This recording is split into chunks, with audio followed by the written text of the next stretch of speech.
Hello and welcome to another Inertial Drift tutorial video. In this video I'm going to be talking about the Dragon.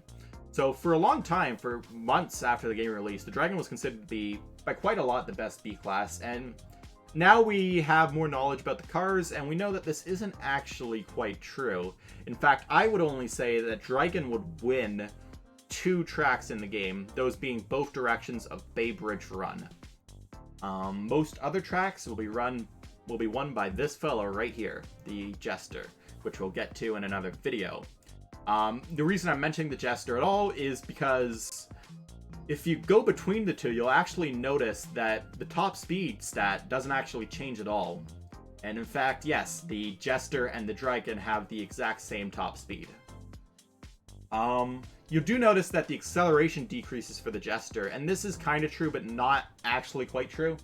How it actually works is at low speeds, the Jester will out-accelerate the Dragon, but at high speeds, around 170 kilometers an hour, or whatever that is equivalent in miles per hour, the Dragon will out-accelerate the Jester.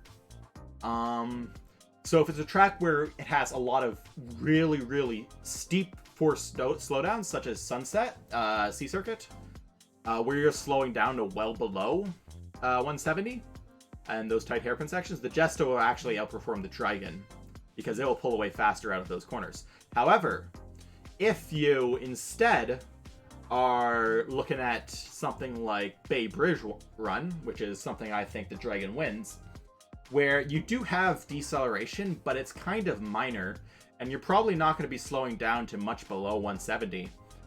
Since they have the same top speed, and again, Dragon has that better acceleration at high speeds, the Dragon is still going to win those tracks, because after those corners, it's still going to be able to pull ahead. And because Bay Bridge has such long straightaways, its ability to out-accelerate at high speeds will actually pay off quite a lot, since it's going to be a long time before both cars decelerate again. So, unsurprisingly, that means I'm going to be showing off the Dragon on Bay Bridge. It's the obvious choice because I think it's the only track that Dragon actually wins. Every other track is either won by the Jester or the Gecko RX. So you can see here, I was actually trying a little bit ago, a few days ago, to topple my Dragon time here with the Jester. I wasn't able to do it. And I don't think that's because I was better back when I got that, because I got that time a long time ago. I think it's because the Dragon does actually outperform the Jester on this track. So let's just show off. A lot of people find the Dragon a very difficult car to drive. It's because you have to really commit to every corners, and if you're used to C-Class cars, there really isn't any C-Class car that requires the same level of commitment as the Dragon. So you're going to see here, I'm going to start drifting for this corner up ahead, way before the actual corner.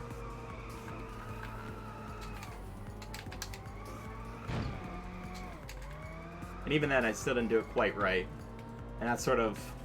You have to very preemptively do your corners.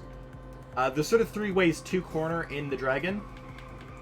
You can either just do the corners normally, by just holding down the stick while holding down the gas. If you let off the gas, you'll increase your angle faster.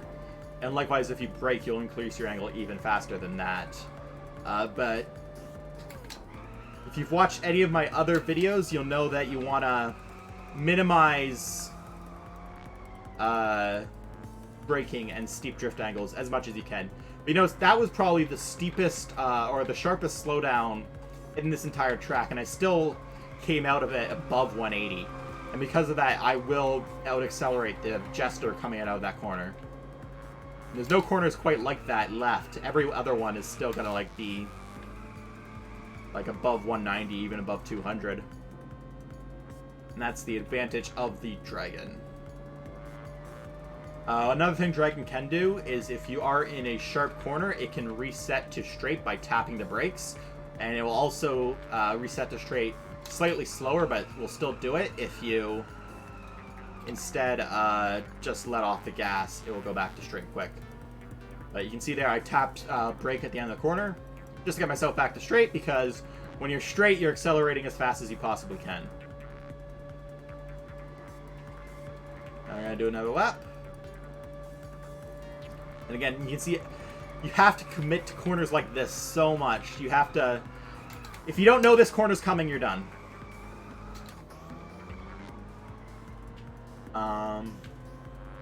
So, Dragon really requires a lot of track memorization in a way that, especially the C-Class cars, but even something like Jester or Gecko RX don't actually require. But because of its really, really good high-speed acceleration, it's able to win something like this, where you don't decelerate that much and you have a lot of huge straightaways.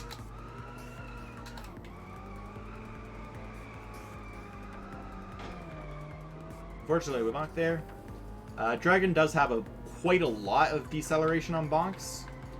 More so than I think really any other car in B-Class.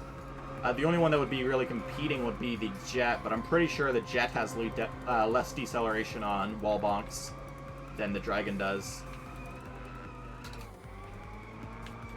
But I don't know that for a fact, but I'm sure it's in the same ballpark. Again, just know the corners are coming, see the corners in your mind, and be prepared for that corner several seconds before that corner actually shows up. And you'll be doing quite well for yourself. Alright. And I think that's a pretty good showcase of the Dragon's capabilities. But if you have any questions or you think there's something I missed, please let me know in the comments. Thank you and goodbye.